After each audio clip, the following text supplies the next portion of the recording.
Hey guys, welcome back to Next Level Gardening.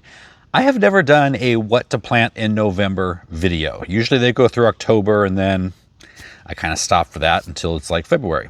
If you live in zones 8 through 11, November doesn't mean the end of the gardening season. It's just the start of the cool season. In fact, it's one of my favorite times to plant. Now, if you don't live in zones 8 through 11, you live in like 3 through 7, this is a great planning ahead video for you because you can watch this video and have a jump start on your early spring garden for 2026. So you'll have plenty of time to plan it out, to get the seeds, and you'll be ready to go. So 8 to 11 though, this video is yours for right now. And while the rest of the country is covered in frost, maybe more, we get to start planting for our cool season, which runs from now till March. So today I'm going to show you 44 different things that you can plant in November. I think I got that count right. So we'll go through it crop by crop, veggies, herbs, flowers, and fruit. Okay, we're going to start with the vegetables that you can sow right now in November. We're going to start out with the easiest, leafy greens. Lettuce, spinach, arugula, mustard greens, and Swiss chard all thrive in cooler temperatures. You can direct sow or transplant starts if you've got them. They'll grow slower now, but they'll tend to be tender and flavorful. This time of year, lettuce practically grows itself. With the cooler temperatures, there's almost no watering and no aphids. You can succession sow small patches every few weeks, and that means in my garden, I can be harvesting lettuce and greens all winter long. Next is brassicas. Broccoli, cabbage, kale, and cauliflower can still go in, especially as transplants. In zones 9 through 10, you can still plant them directly from seed in the garden. If you planted them earlier, you can side dress now with compost or a slow-release organic fertilizer to keep them thriving. Kale is nearly bulletproof in the winter, and actually a little frost makes it sweeter.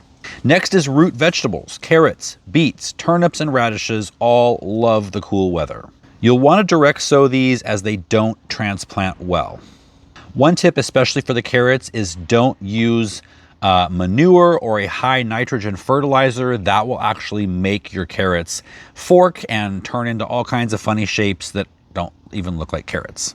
In fact, some can be downright inappropriate. I literally had a carrot picture pop up in the corner of one of my videos a few years ago that looked like a man from the waist down. And I got flagged by YouTube for like an inappropriate picture. So just don't use manure and you won't have to deal with any of that. Next is alliums. Green onions, garlic, and shallots go in now for spring harvest. In mild climates, you can even put in onion seeds now, the globe onions, and those will be ready to harvest in about June. Garlic planted now will size up beautifully by late spring. They're one of the easiest things you can grow. I love planting garlic in November. You just put it in and usually the rains take care of it over the winter and they start coming up within a month or two. And before you know it, you've got a harvest. And this is one of those things that even if you're kind of on a saddle season or a saddle zone where maybe you're 8, 7, even 6 sometimes, if you get garlic into the ground before the ground freezes, it'll still do the exact same thing. Even if it comes up and gets hit by frost, it's still going to be okay. Next up is herbs, and a lot of people don't realize that a lot of herbs love cooler conditions. First are the cold tolerant herbs like parsley, cilantro, dill, and chives. They all thrive right now. Cilantro in particular bolts in warm weather, but in fall and winter, it's perfect. You can plant parsley right now in well-draining soil, and it will produce almost the whole way through next year. And then don't forget the perennial herbs. This might not work as much for zone 8, but for sure 9 through 11. 8 would definitely be worth a shot.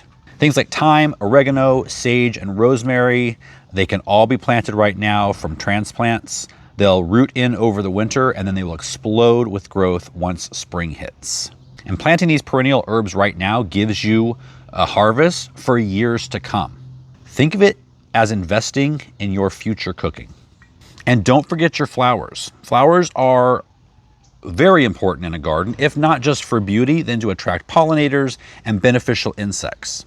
You can grow cool season annuals right now like pansies, violas, calendula, sweet alyssum, and snapdragons. Transplants can go directly into beds, borders, or containers, and they can be put in now from seed as well. Calendula especially is edible and attracts beneficial insects. It blooms nonstop till about May, April, May, and it reseeds itself and does not get invasive, but you'll have plenty every year that come back, and I love that. November is the perfect month to scatter wildflower seeds for spring bloom. In mild climates, rain and cool temperatures will help them germinate naturally.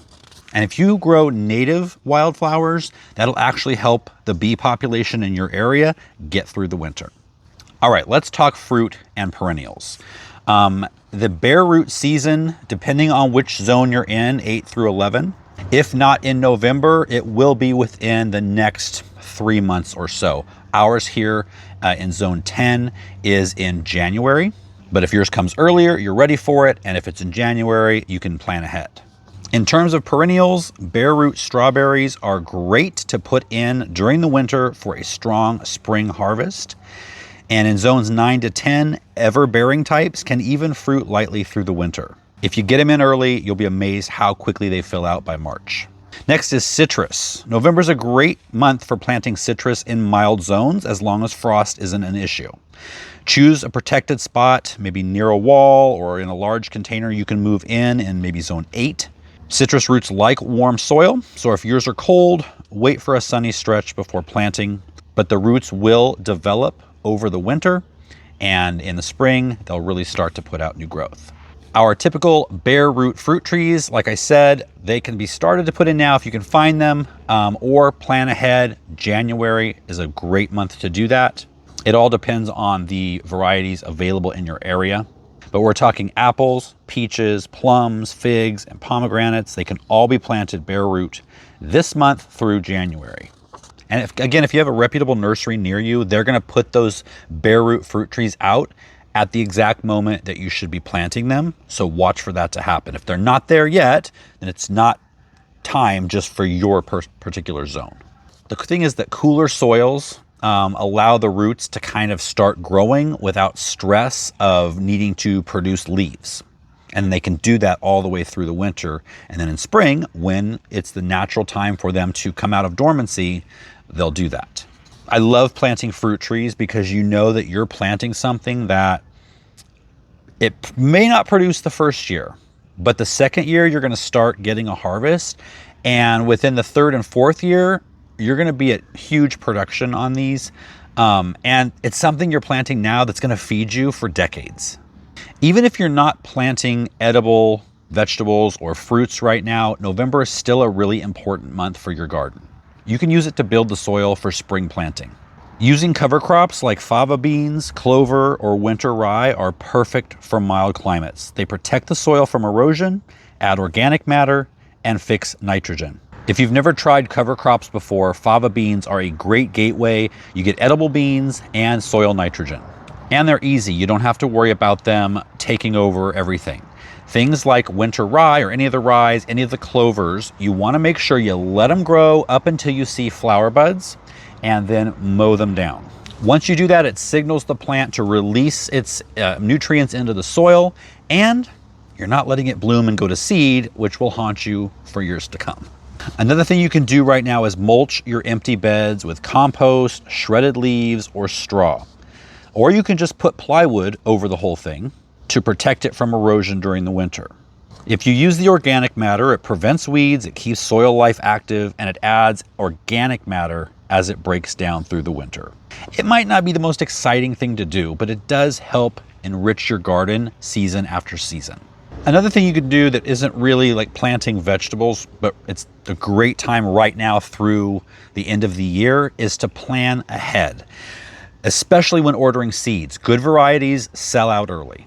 Always between November and Christmas, it's my time to go through the seed catalogs. It's like Christmas shopping for gardeners, and it's just something great to do on those cold nights. You can also check your soil pH, amend with compost, and clean your tools before storing them.